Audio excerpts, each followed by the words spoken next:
యుద్ధంలో జరిగిన విశేషాలను పరిశీలిస్తే ఆయుధం చేత పట్టనని ప్రతిజ్ఞ చేసిన కృష్ణుడి చేత ఆయుధం పట్టించి భక్తుడి ముందు భగవంతుడు ఓడిపోతాడని నిరూపించిన భాగవతోత్తముడుగా కూడా భీష్ముడు కనిపిస్తాడు.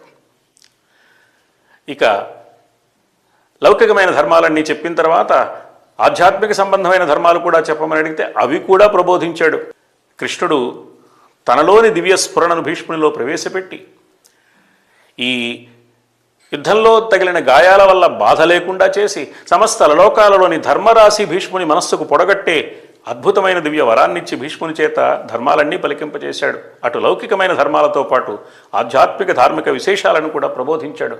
ఈ సందర్భంలోనే భీష్ముడు శివసహస్రనామాన్ని, విష్ణు సహస్రనామ స్తోత్రాన్ని తన నోట పలికింపచేశాడు. వ్యాసుడు పక్కనుండగా, కృష్ణుడు పక్కనుండగా భీష్ముడికి పట్టిన అదృష్టం, భీష్ముని యొక్క సంస్కారం, భీష్ముని అర్హత, యోగ్యత ఎంత గొప్పవి అంటే విష్ణు సహస్రనామ స్తోత్రాన్ని ధర్మరాజుని శ్రోతగా పెట్టుకుని సమస్త లోకానికి అందించింది వ్యాసుల వారు భీష్ముని నోటనే పలికింపచేశారు.